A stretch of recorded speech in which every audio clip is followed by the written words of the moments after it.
yeah, I saw you at is it Love Fest, and I'm seeing you back on the road. Is it that is it stuff that are you being picky when you're picking where you want to perform right now, or how do you pick where you go and perform and do shows? That's pretty easy, man. I mean, who's ever paying? That's where I'm going. Okay. That's easy. You know, hey, if you want to see me and you have what I require, I'm coming. You know what I'm saying? I'm gonna come, I'm gonna give my best, I'm gonna do what I do, and we're gonna have a great time. Okay. So it's because yeah, so I mean something like the Love Fest, which I was surprised when I saw it's pretty much like almost like half the 90s showed up on that. Is that normally a big event, or is this the first time, or? Hey man, we made history, man. This is the first time that something like this has ever happened. Okay. You know what I'm saying? And it was amazing to be there and to see how they put this thing together. Cause I mean, 60 artists, man. I mean, that's 60. a lot. Wow. That's a lot, man. 60 artists, 4 different stages. And it was about maybe 60,000 people per day. So that was a lot, man. It was amazing. Would love to do it again, would do it again. And man, I mean, you know, stuff like that just don't happen all the time. Was it just R&B? Because as I said, I'm here in the UK, so it was hip hop.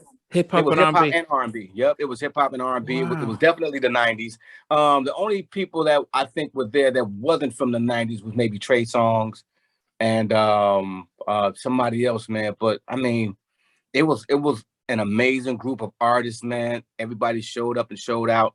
And it was just the love, man. I was a fan. You know, I sat there, I watched Jodeci, I watched Fat Joe, I watched it was just so many people. I watched Usher, I watched Next, Drew Hill. It was a lot of shows that I got a chance to sit back and watch myself that I hadn't seen in a long time. So I mean, I was not only was I on stage, but I was being a fan backstage, just chilling and enjoying the whole thing myself. Wow. So this was like a hip hop R&B Coachella kind of festival. Man, it was I think it was better than Coachella. Not even think, I know it was better than Coachella because Coachella don't have that many artists on their show. And especially, you know, people that made a significant impact on music of that culture. Yeah, but yeah. Was this the first time? Because I think I was just seeing all the art. I'm thinking, is this the same thing? Because I've just seen from SWV, I've seen everyone. I'm thinking this is never seen that many R&B and hip hop acts in one sort of in one go. Was this the first time, or was this like year 2 or year 3, or was this? No. This is the very first one. This is the very first one. And again, like I said, they made history with this because it has never been done before. So this was the first one, and I hope to see many more come after this one because again, it was very special to be there, and the amount of talent that was there, it was just amazing.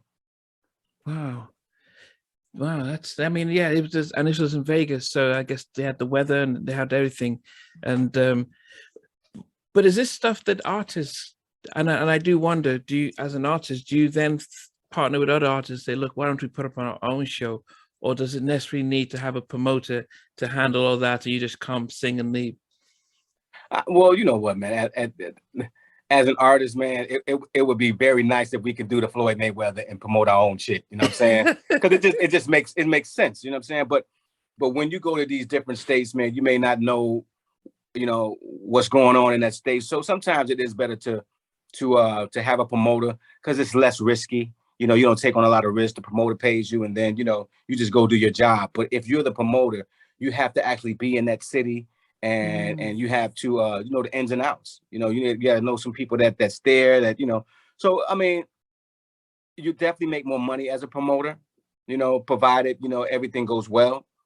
But as an artist, we take less risk when we don't have to deal with those type of things, you know. Yeah. So it's a double-edged sword, you know what I'm saying? And at some point, you know, I definitely want to dibble and dabble and trying to promote my own shows, because I feel like, you know, there's a need for it, and I feel like, you know, artists definitely need to step into that arena a little bit. Yeah, speaking of Floyd Mayweather, because of Mayweather, was that a surprise that you went to his birthday to perform, or how did that go? I saw it on IG, some clips of you performing at his party. Man, that was amazing, man. I mean, well, it was supposed to be a surprise to him, you know what I'm saying? Because, you know, I think I met Floyd, man, when he was just beginning his career, man, long time ago. And you know, I met him in Vegas, and man, he was telling me how much he loved, you know, my record In the Hood, because that's the record that was out at that time. Okay. And just to fast forward, man, like many years later, it's like 30 years later, man, and you know, they called me up, they say, yo, we want to surprise Floyd, you know, for his birthday. But the surprise, it didn't end up being a surprise, because as I was checking in, we locked eyes, and he knew. He was like, oh, he got to be here for a reason, you know what I'm saying? So it kind of messed up the surprise. But man, I mean, man, the party was awesome, man. I got up there, did my thing, man. They were singing louder than me, and it was just amazing, man. And you know, the next day we went out to dinner, man. He just invited everybody, man. Great guy, man. Real great guy. Yeah, that's fine. Yeah, I mean, when it comes to, I guess one of the things that is interesting is that did you, when you finished the 100% free and you did the mass promotion, what did your colleagues and peers in the industry, what were they saying about what you were doing? Because, you know, that's not, you know, very few people have done something like that. Well, I don't even know if anyone in R&B does that in our urban music. What was their thoughts about what you did, and the fact that you're really making videos and just giving out free music?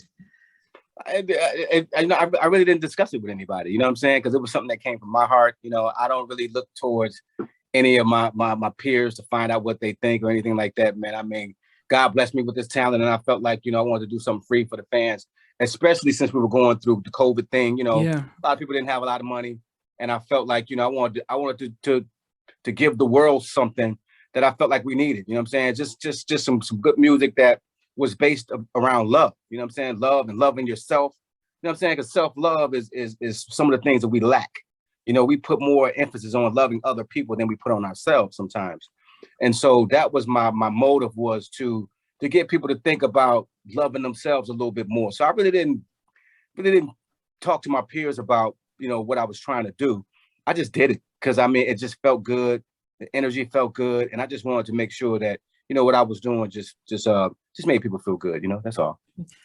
Did you handle the production, you know, in your own studio, doing everything yourself, or did you get in other sort of producers and writers to join in? No, I did everything myself. You know, I knew that, you know, this particular project was going to be a free project. So I didn't want to call any of my friends up and say, man, can you work for me for free? You know, and then on majority of my albums, I've always produced maybe 75% of the album myself. So it's like, you know, I really didn't need the help. But I just felt like, you know, something I wanted to do on my own. Again, God blessed me with the talent. So I just felt like, you know, this particular thing I wanted to do it because I got the idea right when COVID started. And I was like, you know what, I had to see this through. Thanks for watching. Please remember to subscribe to the channel, but most importantly, to press the notification bell so that you can be notified when we do have a new interview. Loads to come, but thanks a lot for watching.